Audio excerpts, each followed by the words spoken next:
মুজিবুর রহমান মঞ্জু একই প্রসঙ্গ নিয়ে কথা বলতে চাই। স্বরাষ্ট্র উপদেষ্টার যে বক্তব্য, ভারত বা ফ্যাসিস্টদের ইন্ধন উনি দেখতে পাচ্ছেন, অর্থাৎ ষড়যন্ত্রের গন্ধ উনি পাচ্ছেন, এই বক্তব্যকে আপনারা কতটা বিশ্বাস করেন, নাকি এটা কেবল রাজনৈতিক বক্তব্য হিসেবে আপনার মনে হচ্ছে? ধন্যবাদ তানিয়া। এখানে সেলিম ভাই আছেন, সালাম ভাই এবং এমদাদ সাহেব জয়েন করেছেন, এবং দর্শককেও শুভেচ্ছা। পার্বত্য চট্টগ্রাম নিয়ে আমাদের যে অসন্তোষ বা আমাদের যে একটা সবসময়ই একটা দুশ্চিন্তা থাকে, সেটা কিন্তু আজকে প্রায় 53-54 বছরেরই একটা ধারাবাহিকতা, এবং এটা খুবই সেন্সিটিভ একটা জায়গা যেখানে প্রায়ই এই ধরনের ঘটনাগুলো ঘটে এবং সেটাকে ভিন্ন মাত্রায় নেওয়া হয়। প্রায়ই মনে হয় যে এটা বাংলাদেশ থেকে কোনো বিচ্ছিন্ন একটা এলাকা কিনা। প্রত্যেকটা রাষ্ট্রেরই কিছু বিশেষায়িত এলাকা থাকে, বিশেষায়িত সমস্যা থাকে। তো পার্বত্য চট্টগ্রামের ব্যাপারটাকে আমার কাছে যেটা মনে হয় যে এখানে কিছুটা সেন্সিটিভিটি তো আছেই। দেখেন, আজকে 28 বছর হয়েছে, সেখানে একটা শান্তি চুক্তি হয়েছে। শান্তি চুক্তিতে দুটা পার্ট ছিল। একটা হচ্ছে বাংলাদেশ, আমার দেশের নাগরিকদের সাথে আমার একটা চুক্তি, এবং সেখানে আমরা যেটা শান্তি বাহিনীর সাথে করেছি। পরে দেখা গেল সেখানে ইউপিডিএফ নামে আরও বিভিন্ন সংগঠনের উত্থান হয়েছে। এখন শান্তি বাহিনীর সাথে আমার যে চুক্তি হয়েছে, এবং সেই চুক্তিতে কিন্তু বাংলাদেশের পক্ষ থেকে এমন মানে সুযোগ বা এমন ক্লজগুলো দেওয়া হয়েছে যে আমরা 70,000 মতো লোক যারা অস্ত্র সমর্পণ করেছেন তাদেরকে 50,000 টাকা করে তাদেরকে উপহার দেওয়া হয়েছে, পুরস্কার দেওয়া হয়েছে। প্রায় 700 মতো লোককে পুলিশে বা বিভিন্ন সেনা চাকরি দেওয়া হয়েছে, তাদের অস্ত্র সমর্পণের কথা রয়েছে, এবং আমরা এখান থেকে সেনা প্রত্যাহারের কথা, ক্যান্টনমেন্ট প্রত্যাহারের কথা, এই ধরনের অনেকগুলো আরও ক্লজ ছিল। তারপরে জমির মালিকানা নিয়ে নানা কথা হয়েছে। এখন প্রশ্ন হলো যে কিছু বিষয় আছে যে আমার রাষ্ট্রের ভিতরে যে প্রশ্নটা বারবার তোলে তারা, যে এখানে সেটেলাররা এসেছে, বাঙালি পাহাড়ি, এই যে বিভাজনটা আমার রাষ্ট্রের ভিতরে, আমার রাষ্ট্রে আমি যদি ঢাকা থেকে গিয়ে বগুড়ায় বাড়ি করতে পারি, আমি যদি ময়মনসিংহে গিয়ে ঘর করতে পারি, আমার রাষ্ট্রের ভিতরে অন্য জায়গায় আমি করতে পারবো না কেন? এটা একটা প্রশ্ন উঠে। আবার এটা সত্য যে এইভাবে যদি বাইরে থেকে লোকেরা, যেহেতু সেখানে জমির দাম কম বা সেখানে এক ধরনের আছে, গেলে তাদের তো একটা মানে ক্ষতি বা তাদের একটা দায়, মানে এটা বলা যায় কি অধিকার ক্ষুণ্ণ হওয়ার সম্ভাবনা থাকে। তো এখানে যেই একটা তো হচ্ছে নৃতাত্ত্বিক একটা অসুবিধা আছে, একটা তো হচ্ছে গ্রস সেকশনে বাঙালি পাহাড়ি, আবার ওই পাহাড়িদের মধ্যেও কিন্তু অনেকগুলো নৃতাত্ত্বিক গোষ্ঠী আছে ক্ষুদ্র ক্ষুদ্র। আমাদেরকে এই নৃতাত্ত্বিক গোষ্ঠীগুলোর স্বীকৃতির জায়গাটা দেখতে হবে। যেটা বলা হয়ে থাকে যে শেখ মুজিবুর রহমান সাহেব বলেছেন তোমরা সব বাঙালি হয়ে যাও, এবং এটা তাদের একটা মানে আমি জানতে চাচ্ছি, ধরেন 27 বছর ধরে যে শান্তি চুক্তির কথা আপনি বলছেন, এই চুক্তি আসলে সই হওয়ার পরেও কেন এখনো এত অস্থিরতা? আসলে ব্যর্থতাটা কার? না, ব্যর্থতাটা যেটা আপনি প্রথমে বলেছেন যে স্বরাষ্ট্র উপদেষ্টা যেটা বললেন যে এখানে ষড়যন্ত্র আছে, এতে কোনো সন্দেহ নাই। কিন্তু কথা হচ্ছে আমি ষড়যন্ত্র তত্ত্ব চালিয়ে নিজের দায় অস্বীকার করার তো কোনো উপায় নাই। দুটো ঘটনা আপনাকে বলি। এই যে একটা নারীর সম্ভ্রমহানি বা তার নির্যাতিত হওয়ার ঘটনাকে কেন্দ্র করে যেটা হয়েছে, এরই কয়েক মাস আগে কিন্তু আরেকজন নারী নির্যাতনের শিকার হয়েছে, এবং সেটা হচ্ছে পাহাড়ি নারী, পাহাড়ি লোকদের দ্বারা নির্যাতিত হয়েছে। সেখানে কিন্তু কোনো গণ্ডগোল হয় নাই, সেখানে সালিশ মীমাংসা হয়েছে, এবং সেখানে 50,000 টাকা, 10,000 টাকা, 10,000 টাকা জরিমানা করা হয়েছে যে ধর্ষক ছিল, আর যারা দলবদ্ধভাবে করেছে তাদেরকে 50,000 টাকা জরিমানা করেছে, এবং সেই টাকাটাও প্রপারলি আদায় হয় না। কিন্তু এটা নিয়ে কিন্তু এত উত্তেজনা ছড়ায় নাই।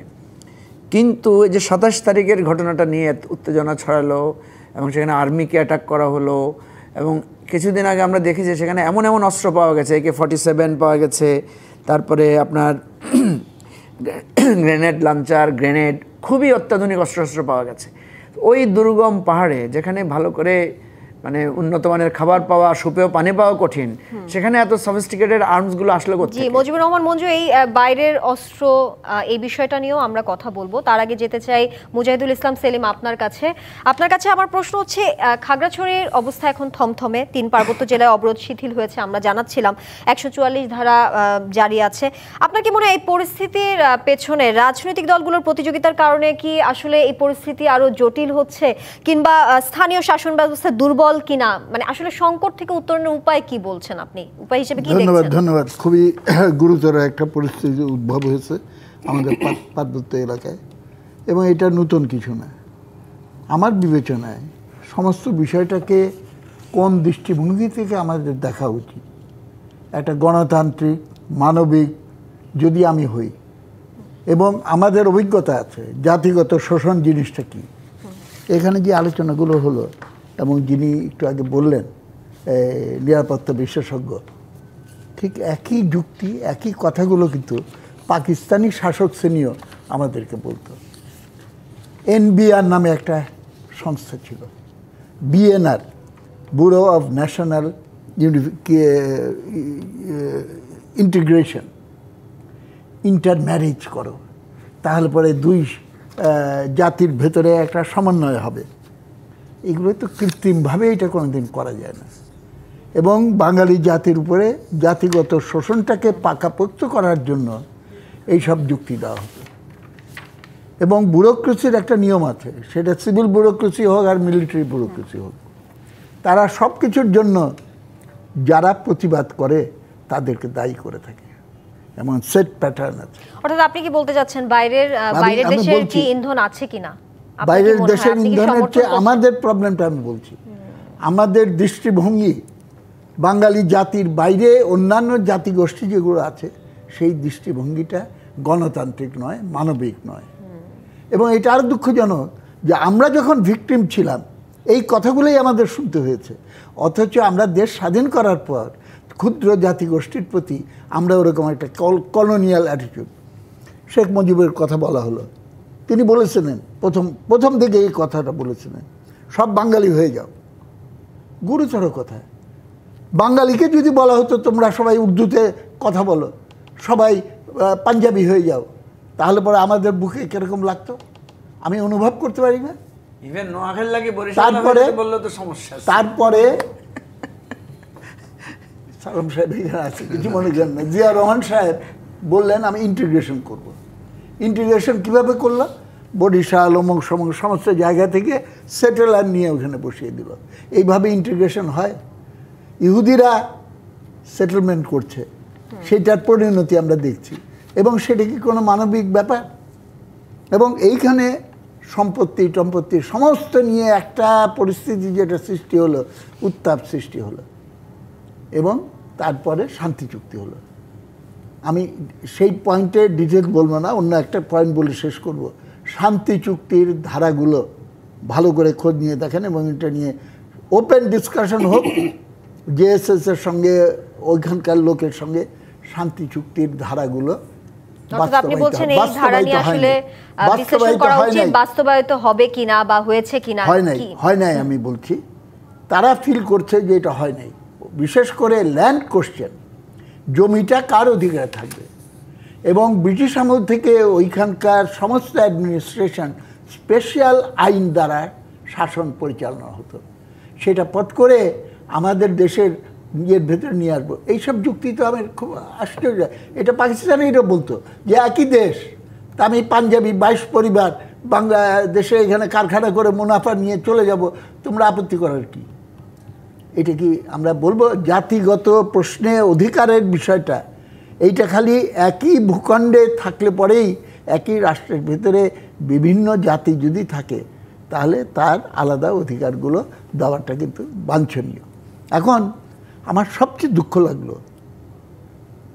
সবচেয়ে নিন্দা প্রথমে যেটা করা উচিত, এবং স্বরাষ্ট্র উপদেষ্টা যেই কথাগুলো বলেছে, এই ধর্ষণের ঘটনা নিয়ে একটা শব্দ উচ্চারণ করলো না।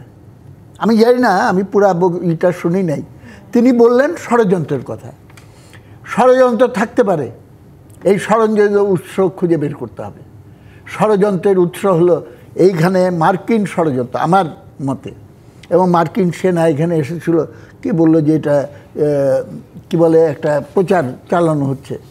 আমি সরকারের কাছে অনুরোধ করব, হানা চুক্তি, সোফা চুক্তি, এইগুলো নিয়ে আমরা আন্দোলন করেছি, আমেরিকার সঙ্গে স্বাক্ষর হয়েছে, এবং বিনা চেকিং অফ ইমিগ্রেশন তাদের আসার সুযোগ সহ স্পেশাল কতগুলো সুযোগ সুবিধা দেওয়া হয়েছে, এগুলো চেক করে দেখা উচিত। এবং আমরা সবাই জানি আমেরিকান স্ট্র্যাটেজি হলো এখানে কন্টেইনমেন্ট অফ চায়না, চীনকে ঠেকাও, এবং সেইটার জন্য যে নানা ম্যানুভার করছে সেটা তো অস্বাভাবিক কিছু নয়।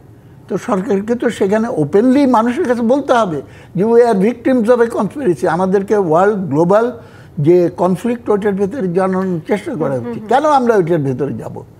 আমাদের তো সেই এই হিউম্যানিটেরিয়ান করিডর এবং সমস্ত কন্টেনার টার্মিনাল একটা আমেরিকান প্রাইভেট কোম্পানির তত্ত্বাবধানে যেটা হচ্ছে সেই কোম্পানির কাছে দিয়ে দেওয়া, এটা আমাদের সিকিউরিটি হ্যাম্পার করছে না? আমরা আননেসেসারিলি এইটার ভেতরে কেন? এই বিষয়টি নিয়ে আবার এবং আমি লাস্ট বলতে চাই, ভারতের ষড়যন্ত্রের কথা বলা হচ্ছে। আমাদের স্বরাষ্ট্র উপদেষ্টা আসলে সেই আমি ইন্ধনের কথাই বলবো বলছেন যে গভর্নমেন্টকে দায় নিতে হবে। তারা ক্ষমতা থাকা অবস্থায় ভারত ষড়যন্ত্র করে কিভাবে, কিন্তু মানুষের মনে সন্দেহ সব সময় একটা অজুহাত সৃষ্টি করে। সরকারের এই দায় নেওয়ার বিষয়টি নিয়ে জুজুর ভয় দেখিয়ে, সেলিম আমরা আবারও আসবো আপনার কাছে। জুজুর ভয় দেখিয়ে করা হচ্ছে কিনা জি, সেই জায়গাটায় মানুষের সন্দেহটা দূর করা উচিত। জি, যে কোনো খারাপ জিনিস এটা ভারতের কাছে। জি জি জি